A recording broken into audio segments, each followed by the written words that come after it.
Hello, welcome back student. तो आज हम नेक्स्ट लेक्चर की तरफ चलते हैं, लेक्चर नंबर 3। पहले दो लेक्चर्स में हमने सबसे पहले लेक्चर में बेसिक्स पढ़ा था और उसके बाद जो हमने लेक्चर किया था उस लेक्चर के अंदर हमने जो है डिस्टेंस के बारे में और स्पीड के बारे में, और जो थर्ड लेक्चर था उसके बारे में हम जो लास्ट जो लेक्चर था वहाँ पे डिस्कस किया था डिस्प्लेसमेंट के बारे में। और इसके साथ साथ आज हम जो लेक्चर है डिस्कस करने वाले हैं उस लेक्चर के अंदर हम वेलोसिटी के बारे में डिस्कस करेंगे, क्योंकि लास्ट टाइम हमने डिस्प्लेसमेंट पढ़ा था और डिस्प्लेसमेंट और जो वेलोसिटी होती है वो एक दूसरे के साथ जो है कनेक्ट होती है। सबसे पहले तो आपको ये पता होना चाहिए कि डिस्प्लेसमेंट क्या होती है। जो प्रीवियस लेक्चर में हमने डिस्कस किया था, अगर किसी के पास उसने नहीं देखा है, किसी के पास लिंक नहीं है, तो ऊपर आइकन में और डिस्क्रिप्शन में भी आपको लिंक मिल जाएगा, उस लेक्चर को जाके आप जरूर देखिएगा। तो आपको पता होना चाहिए वेलोसिटी क्या होती है। इससे पहले स्पीड पढ़ाया। स्पीड क्या था? डिस्टेंस अपॉन में टाइम, उसको स्पीड कहते थे। तो वेलोसिटी क्या हो जाएगा? वेलोसिटी हो जाएगा डिस्प्लेसमेंट अपॉन में टाइम। क्या फर्क है स्पीड और वेलोसिटी में? इससे पहले हमने स्पीड पढ़ा था ना, तो स्पीड और वेलोसिटी में कोई डिफरेंस तो होगा। ये एक स्केलर क्वांटिटी होती है स्टूडेंट, और ये कैसी क्वांटिटी होती है? वेक्टर क्वांटिटी होती है। तो ये डिफरेंस होता है, क्योंकि जब हम स्पीड की बात करते हैं तो स्पीड जो है डायरेक्टली रिलेट होती है डिस्टेंस से, वेलोसिटी डायरेक्टली रिलेट होती है डिस्प्लेसमेंट से, क्योंकि वेलोसिटी और डिस्प्लेसमेंट वेक्टर क्वांटिटी है, स्पीड और डिस्टेंस दोनों स्केलर क्वांटिटी है। तो इसलिए हमने क्या किया, वेलोसिटी के बारे में हमने डिस्कस करना स्टार्ट किया। तो वेलोसिटी क्या हो जाएगा? Is the ratio of displacement to time, displacement to time, ये हो जाएगा। यानी कि अगर आपसे कोई पूछे वेलोसिटी की डेफिनेशन, तो किस किस का रेशियो होता है? ये रेशियो होता है डिस्प्लेसमेंट अपॉन में टाइम। ठीक है स्टूडेंट, इसका रेशियो होता है डिस्प्लेसमेंट अपॉन में टाइम। जैसे स्पीड किसका था? डिस्टेंस अपॉन में टाइम। दोनों स्पीड और जो वेलोसिटी है दोनों एक ही चीज होती है, दोनों एक ही उनकी यूनिट होती है। बस फर्क क्या होता है कि वो स्केलर क्वांटिटी होती है, वेक्टर क्वांटिटी होती है। स्केलर क्वांटिटी जो डायरेक्टली ऐड की जाए, जैसे आप नंबर को ऐड करते हैं, कोई कहे 8 + 7 कितना होगा? 15। अगर यही चीज वेक्टर में हो तो 8i + 7j, तो आप इसको 8 + 7 15 नहीं लिख सकते, गलत हो जाएगा। इसलिए ये वेक्टर क्वांटिटी है, इसका मतलब अलग होता है। और जब स्केलर की बात करते हो तो 8 + 7 कितना हो जाता है? 15। वो वैलिड होता है, पर वेक्टर में ऐसा वैलिड नहीं होता है। ये डिफरेंस होता है। बाकी डेफिनेशन दोनों की सेम है। वो डिस्प्लेसमेंट से रिलेटेड होती है, वो डिस्टेंस से रिलेटेड होती है। अब इसी प्रकार जैसे कि स्पीड हमने पढ़ी थी अलग अलग टाइप की, कोई uniform speed, non uniform speed पढ़ी थी हमने। इसके बाद इंस्टैंटेनियस स्पीड, एवरेज स्पीड, वैसे ही हम यहाँ पे पढ़ेंगे। सबसे पहले हम बात करेंगे यूनिफॉर्म वेलोसिटी। अब यूनिफॉर्म वेलोसिटी का मतलब क्या? जैसे आपने यूनिफॉर्म स्पीड पढ़ी थी कि अगर वो इक्वल इंटरवल ऑफ टाइम में इक्वल डिस्टेंस कवर करती है तो उसको यूनिफॉर्म स्पीड कहते हैं। यहाँ पे क्या होगा? अगर वो इक्वल इंटरवल ऑफ टाइम में इक्वल डिस्प्लेसमेंट ट्रेवल करती है तो उसको हम क्या कहेंगे? Uniform velocity. क्या कहेंगे? If body cover equal displacement in equal interval of time, in equal interval of time।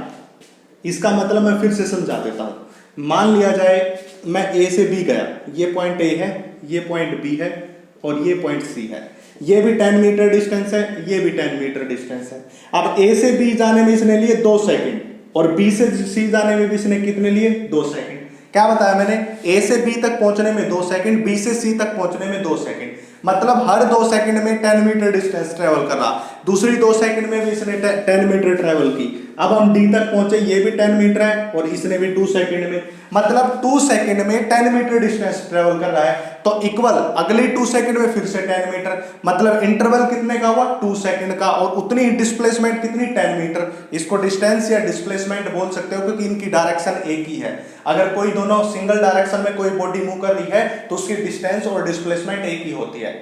यहाँ पे एक पॉइंट समझने का है, अगर किसी सिंगल डायरेक्शन में, देखिए एक ही इस डायरेक्शन में हम आगे बढ़ रहे हैं तो डिस्टेंस और डिस्प्लेसमेंट दोनों चीज एक ही होती है।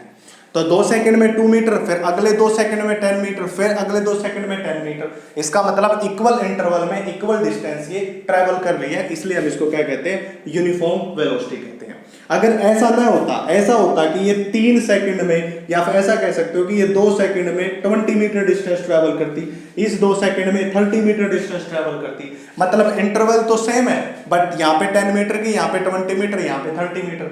मतलब दूसरी बात में क्या आया, पहले तो हमने देखा कि इक्वल इंटरवल में इक्वल डिस्प्लेसमेंट थी, अब क्या हुआ, इक्वल इंटरवल है, 2 second 2 second 2 second, but displacement एक जगह 10 मीटर, एक जगह 20 मीटर, एक जगह 30 मीटर, मतलब इंटरवल इक्वल पर डिस्प्लेसमेंट अलग अलग। उसको हम क्या कहते हैं, वेरिएबल वेलोसिटी या नॉन यूनिफॉर्म वेलोसिटी, दोनों एक ही बात होती है।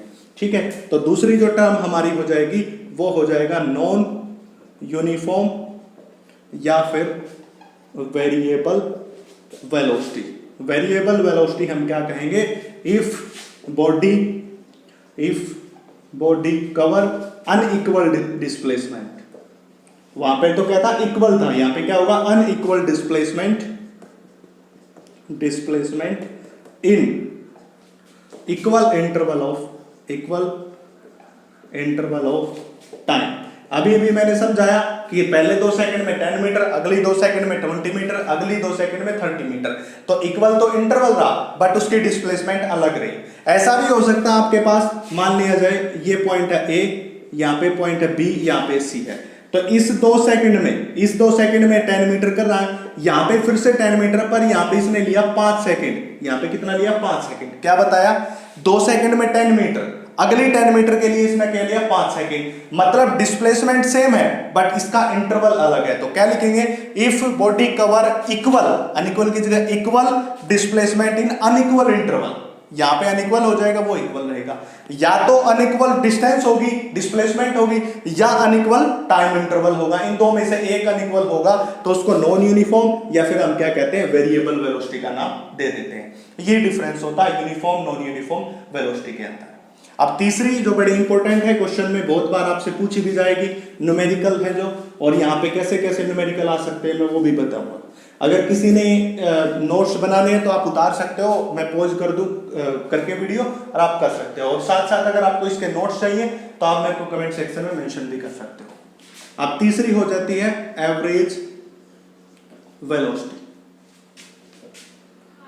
एवरेज जो वेलोसिटी है उसको हम कैसे लिखते हैं, एवरेज वेलोसिटी को ऐसे लिखते हैं, या इसका एक सिंबल वी एवरेज, ऐसे इसको ऐसे लिखा जाता है, जैसे ये ऐसे ब्रैकेट आ जाता है तो इसको एवरेज कहते हैं, और वी एवरेज इसको ऐसे भी लिखा जाता है। तो एवरेज वेलोसिटी की बात करते हैं तो ये क्या होगा, जैसे कि एवरेज स्पीड क्या थी, टोटल डिस्टेंस अपॉन में टोटल टाइम, तो क्या कहेंगे, रेशियो ऑफ टोटल डिस्प्लेसमेंट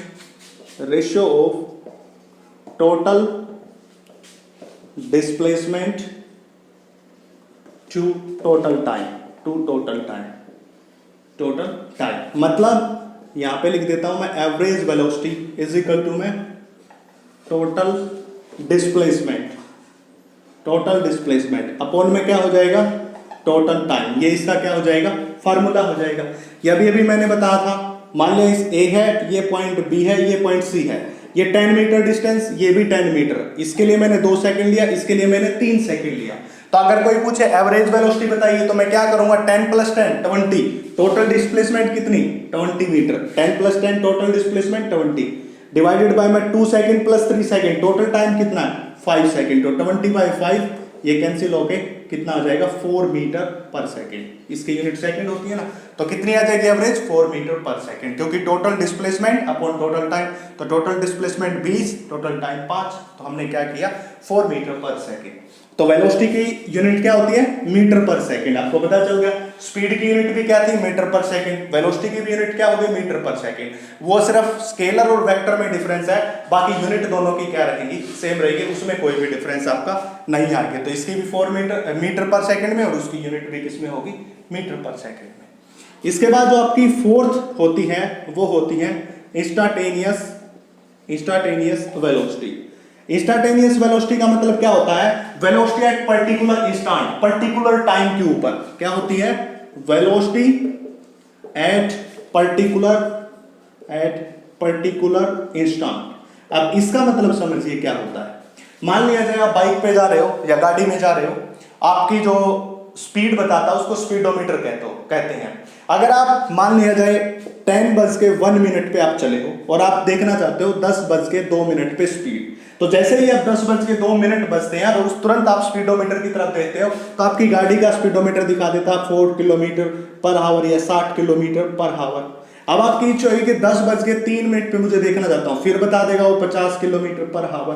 तो जिस भी टाइम के ऊपर, जिस भी पल के ऊपर, इंस्टेंट का मतलब पल के ऊपर, जिस टाइम आप देखना चाहते हो उसी टाइम जो वेलोसिटी को बता दे उसको हम क्या कहते हैं, इंस्टेंटेनियस वेलोसिटी कहते हैं।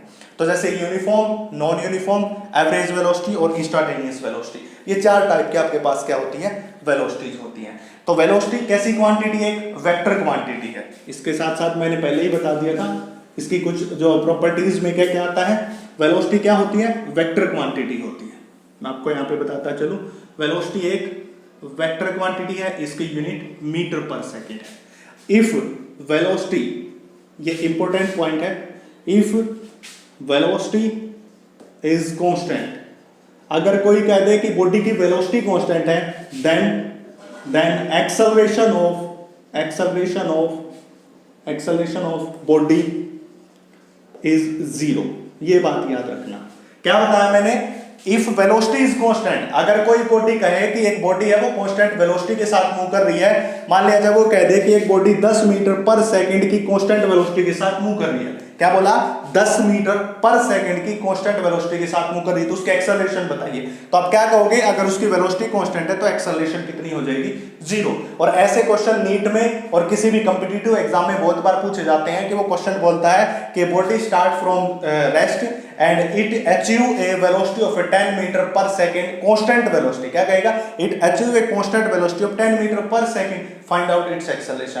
अब बच्चे फार्मूला लगा देते हैं, v इज इक्वल टू में u प्लस at, या फिर acceleration is equal to velocity by time. अब वेलोसिटी दे रखा है 1 सेकंड मान लेंगे और एक्सेलरेशन निकाल देंगे, गलत है, कुछ देगा ही नहीं। और कई बच्चे क्या सोचेंगे कि सर टाइम तो दिया ही नहीं, क्वेश्चन अधूरा, टाइम देने की जरूरत ही नहीं है, क्योंकि वेलोसिटी अगर कांस्टेंट है तो एक्सेलरेशन अपने आप क्या हो जाती है, 0 हो जाती है। तो ये इंपॉर्टेंट फैक्ट है, ये आपको याद करना है।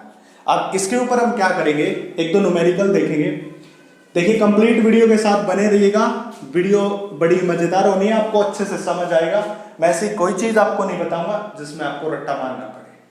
चलिए पहले क्वेश्चन की तरफ हम बढ़ते हैं। पहला क्वेश्चन क्या कहता है कि एक बॉडी ए से बी गई, यानी कि ऐसे ए से be in semi circle path. ये कैसा पाथ है, सेमी सर्कल पाथ है। क्या कहेंगे, ए टू बी इन 1 सेकेंड, ए से बी गई 1 सेकंड के अंदर। आप इसने ऐसे करके यहां पे दे दिया आर, ये क्वेश्चन है अपना। वो है एक बॉडी गई है ए से बी तक कितनी सेकंड में, 1 सेकंड में, यहां पे लिख देता हूं 1 सेकंड। फाइंड एवरेज वेलोसिटी, ऐसा सिंपल दे दिया तो मतलब एवरेज वेलोसिटी पूछ रहा है। क्वेश्चन में बोला है कि एक सेमी सर्कल पाथ कवर करते हुए एक बॉडी ए से बी तक गई है और ऐसा ये डायग्राम दे दिया और उसने पूछ लिया कि find out the average velocity. जैसे ये क्वेश्चन आता है सबसे पहले आपको क्या समझने की जरूरत है कि एवरेज वेलोसिटी का फॉर्मूला क्या होता है। तो मैं सबसे पहले यहां पे लिखूंगा average velocity is equal to में डिस्प्लेसमेंट अपॉन में टाइम। सबसे फार्मूला पहला तो ये पता होना चाहिए। अगर मुझे ये पता है डिस्प्लेसमेंट और टाइम कितना है तो मैं एवरेज वेलोसिटी को फाइंड आउट कर सकता हूं। अब टाइम तो हमारे पास पहले ही दे दिया उसने, टाइम कितना दिया है, टाइम तो 1 सेकंड दिया, ये बोल रहा है 1 सेकंड। तो ए से बी तक आने में उसने कितना टाइम लिया, 1 सेकंड लिया। अब आपको उसकी डिस्प्लेसमेंट पता करनी है। अब मैंने एक बात बताई थी डिस्प्लेसमेंट की डेफिनेशन, आपको डिस्प्लेसमेंट की डेफिनेशन पता होनी चाहिए। क्या बोला था डिस्प्लेसमेंट, जिस बच्चे ने वो वीडियो नहीं देखी डिस्क्रिप्शन में और ऊपर आइकॉन में आपको लिंक बनेगा, वो जाके जरूर देख लीजिए, क्योंकि तभी आप इस क्वेश्चन को सोल्व कर पाओगे। और ऐसे क्वेश्चन आपको कॉम्पिटिटिव एग्जाम में दिए जाते हैं आपकी IQ लेवल चेक करने के लिए। तो टोटल डिस्प्लेसमेंट क्या होती है स्टूडेंट, टोटल डिस्प्लेसमेंट होती है मिनिमम और लीस्ट डिस्टेंस बिटवीन 2 पॉइंट्स। अब पहला पॉइंट कौन था A, दूसरा पॉइंट कौन था B, तो इन दोनों के बीच की लीस्ट डिस्टेंस कौन है, ये है बस स्टूडेंट। इन दोनों के बीच की लीस्ट डिस्टेंस कौन हुई, ये हुई। और इसकी रेडियस कितनी बोल दी उसने, R बोल दी, तो मतलब ये भी R, ये भी R, तो टोटल डिस्प्लेसमेंट कितनी हो जाएगी, 2R हो जाएगी। तो इसकी एवरेज वेलोसिटी क्या होगी, average velocity is equal to में 2R बाय 1 सेकेंड, यानी कि 2R मीटर पर सेकेंड, ये आ जाएगी। ठीक है, एक तो हो गया एक। अब एक क्या देगा वो आपको मैं बताता हूं, जब ऑप्शन देगा पहले तो ये दे देगा, ये ऑप्शन देते ही आपको अगर इस तरीके से आप सोल्व करते हो तो आप सही हो। अब कई बच्चे क्या करते हैं, कई बच्चे क्या करेंगे कि टोटल जो डिस्प्लेसमेंट है, जो रॉन्ग मेथड है, मैं बता रहा हूं क्या गलती करते हैं। गलती क्या करते हैं, टोटल डिस्प्लेसमेंट कर देंगे 2 pi into R divided by में 2। क्यों? क्योंकि सेमी सर्कल था तो इसलिए 2 से डिवाइड, ये हो जाएगा पाई इंटू आर। क्यों किया? क्योंकि पूरे सर्कल की सरकमफ्रेंस होती है वही लेंथ होती है, वही डिस्प्लेसमेंट डिस्टेंस होती है, जो सरकमफ्रेंस होती है वही डिस्टेंस। तो स्टूडेंट क्या करेगा, 2 पाई आर तो होगी टोटल की, सेमी सर्कल है बेटे में 2 तो पाई आर, उसमें एक आंसर आपको पाई आर मीटर पर सेकंड में मिलेगा। बच्चे इस मेथड से सोल्व करके आएंगे और उस पे लगा देंगे, उसको ब्लैक कर देंगे। अब क्या हो गया, जो कॉम्पिटिटिव एग्जाम में जो आपसे गलती कराना चाह रहा था वो आपने कर दी, इसको आंसर दे दिया। बट होगा क्या, ये होगा। क्यों होगा? क्योंकि टोटल जो डिस्प्लेसमेंट है वो लीस्ट डिस्टेंस होती है इस पॉइंट और इस, और वो कितनी है 2r के बराबर। तो ये जो छोटी छोटी मिस्टेक है जो आपसे होती है वो आपको नहीं करनी है, तो वो मैंने बताया। तो ये क्या बिल्कुल गलत है, ये डिस्टेंस बोल सकते हो आप इसको क्या बोल सकते हो, डिस्टेंस बोल सकते हैं। अगर आपसे कोई पूछता एवरेज स्पीड बताइए, अगर आपसे कोई पूछता एवरेज स्पीड बताइए तो क्या होती, तो डिस्टेंस होती pi into R divided by में 1 सेकेंड, तो pi R metre per second. That is a speed और दैट इज अ वेलोसिटी, ये डिफरेंस है। स्पीड पूछे तो डिस्टेंस आती है, और डिस्टेंस कैसे निकालते हैं, जो एक्चुअल पाथ, डिस्टेंस की डेफिनेशन क्या थी, actual path followed by the body. तो एक्चुअल पाथ क्या है, ये पाथ है एक्चुअल, और इस पाथ की डिस्टेंस कितनी होगी पाई आर, बट इस पाथ की डिस्प्लेसमेंट कितनी होगी, 2 पॉइंट के बीच की मिनिमम डिस्टेंस। तो यहां से क्या समझा रहा है ये क्वेश्चन, आपको समझा रहा है कि डिस्प्लेसमेंट और डिस्टेंस की डेफिनेशन क्या होती है। Displacement minimum distance between 2 point, that is ये होगी, और डिस्टेंस क्या होगी, actual path, this is the actual path followed by the body. तो ऐसा क्वेश्चन में स्पीड आपकी ये होगी और एवरेज वेलोसिटी आपकी वो होगी। तो ये आपको डिफरेंस पता होना चाहिए, इसलिए मैंने यहाँ पे ये क्वेश्चन करवाया। चलिए एक क्वेश्चन और मैं आपको करवा देता हूँ यहाँ से, और इससे आपकी जो ये जो है वेलोसिटी है, डिस्प्लेसमेंट है, स्पीड है और डिस्टेंस, इसमें चारों क्वांटिटी आपकी कवर हो जाएगी। क्वेश्चन बोलता है कि एक बॉडी ए से चल के और बी तक गई, ए से बी तक गई और कितने metre per second, 40 metre per second के साथ।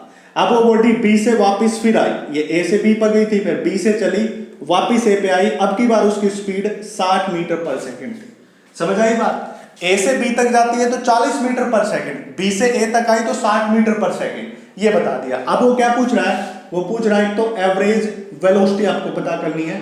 क्या पता करनी है, एवरेज वेलोसिटी कितनी होगी, और दूसरी स्पीड एवरेज।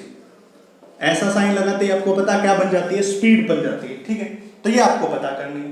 तो ऐसे क्वेश्चन में आपको क्या क्यों पजल कर रहा है, वो इसलिए पजल कर रहा है, सबसे पहले तो फार्मूला नहीं पता होगा तो आपको प्रॉब्लम आ जाएगी। तो वेलोसिटी का फार्मूला क्या होता है, डिस्प्लेसमेंट अपॉन में टाइम, और इसका फार्मूला क्या होता है, डिस्टेंस अपॉन में टाइम। ये दोनों फार्मूले आपको पता होना चाहिए। अब एक बात सोचिए, सबसे पहले तो आपका माइंड काम करना चाहिए यहाँ पे। कब काम करेगा, जब आपको डिस्प्लेसमेंट और डिस्टेंस के बीच डिफरेंस पता होगा। अब आपको एक बात पता होनी चाहिए, कोई बॉडी ए से चल के बी पे गई और बी से वापस ए के ऊपर आ गई, इसका मतलब उसकी टोटल डिस्प्लेसमेंट कितनी होगी स्टूडेंट, टोटल डिस्प्लेसमेंट उसकी 0 होगी। मैंने बताया था जब कोई बॉडी घूम करके वापस अपनी इनिशियल पोजीशन के ऊपर आ जाए तो उसकी डिस्प्लेसमेंट 0 होती है। कितनी होती है स्टूडेंट, 0 होती है, क्योंकि ये यहां से जाने में जितनी डिस्टेंस ट्रेवल की, वहां से वापस आने में इसकी डायरेक्शन ये थी, इसकी डायरेक्शन ये है, ये एक दूसरे को कैंसिल आउट कर देगा, तो डिस्प्लेसमेंट कितनी होगी, 0 हो जाएगी। यहाँ पे यही आपकी माइंडसेट चेक कर रहा है कि आपको डिस्टेंस और डिस्प्लेसमेंट, स्पीड और वेलोसिटी का इनमें डिफरेंस पता है या नहीं पता, या आपने ऊपर ऊपर से उसको रट्टा मार लिया। तो क्या डिफरेंस है, डिफरेंस ये है कि जब ए से बी गए तो जो डिस्टेंस ट्रेवल की वही बी से ए में आने में, और जब कोई बॉडी वापस अपनी इनिशियल पोजीशन के ऊपर आ जाए, फिर से मैं जो लाइन बोल रहा हूं, अगर कोई बॉडी या ऑब्जेक्ट वापस अपनी इनिशियल पोजीशन पे आ जाए तो उसकी डिस्प्लेसमेंट हमेशा 0 रहेगी। चाहे कोई भी चीज हो, अगर कोई बॉडी घूम के वापस अपनी इनिशियल पोजीशन पे आ रही है तो उसकी डिस्प्लेसमेंट 0 क्यों होगी, क्योंकि ए से बी की डायरेक्शन ये वेक्टर क्वांटिटी है, डिस्प्लेसमेंट उसकी हमेशा डायरेक्शन होती है, और बी से ए में ये, तो ये एक दूसरे को कैंसिल कर दे, क्योंकि जितना ये है उतना ही ये है, तो एक दूसरे को कैंसिल आउट, तो मतलब उसकी वेलोसिटी तो कितनी हो जाएगी, 0। पहला काम खत्म, क्योंकि अगर डिस्प्लेसमेंट 0 है तो डिस्प्लेसमेंट अपॉन में टाइम टोटली कितना हो जाएगा, 0 हो जाएगा। ठीक है, अब दूसरी हम बात करते हैं किसकी, डिस्टेंस की। दूसरा हम बात करते हैं डिस्टेंस। अब डिस्टेंस कितना होगा इसका, डिस्टेंस होगा ए बी प्लस में बी ए। क्यों? क्योंकि स्पीड जब डिस्टेंस की बात करते हो तो उसकी कोई डायरेक्शन नहीं होती है, स्पीड की डायरेक्शन नहीं होती, ना इस तरफ ना इस तरफ। क्यों? क्योंकि वो एक स्केलर क्वांटिटी है, पहले ही बताया था। तो स्पीड क्या होती है, total path followed by the body, जो जितना भी पाथ है बॉडी ने फॉलो किया वो, तो बॉडी ने क्या फॉलो किया, पहले ए से बी गया तो ए लिख दिया, फिर बी से ए आया तो प्लस बी ए होगा। तो डिस्प्लेसमेंट तो हमेशा जीरो हो जाती है, बट डिस्टेंस कभी जीरो नहीं होती है। मैंने पहले ही जब आपको प्रॉपर्टी बताई थी, वो वीडियो का लिंक और डिस्क्रिप्शन में आपको मिल जाएगा, वहां पे भी मैंने बताया था कि डिस्टेंस की प्रॉपर्टी, डिस्टेंस कभी जीरो और नेगेटिव नहीं हो सकती, वो हमेशा पॉजिटिव होगी। तो अगर ये एक दूसरे को कैंसिल कर देंगे तो डिस्टेंस जीरो बन जाएगा, तो वो तो पॉसिबल है ही नहीं। इसका मतलब actual path followed by the body का डिस्टेंस, तो ए से बी गई तो ए बी डिस्टेंस, बी से ए आया तो बी ए डिस्टेंस, दोनों इक्वल है, ए बी और बी ए इक्वल है। क्यों है? A B is equal to में बी ए, तो ये कितना हो जाएगा 2ab। तो ये तो अपने पास कितना आ गया, डिस्टेंस आ गई, ये तो अपने पास क्या आ गई, डिस्टेंस। अब हमें क्या चाहिए, टाइम चाहिए। अब आपको पता है कि स्पीड किसके बराबर होती है, ये स्पीड इज इक्वल टू में डिस्टेंस अपॉन में टाइम। मान लिया जाए ये भी ए बी है और ये बी है, ठीक है, डिस्टेंस अपॉन में टाइम। अब देखिए क्या होगा, टाइम ये हो जाएगा, इसको मैं मान लेता हूं v1, इसको मान लेता हूं v2, ठीक है। टाइम क्या हो जाएगा, टाइम निकालेंगे तो distance upon velocity, distance upon velocity.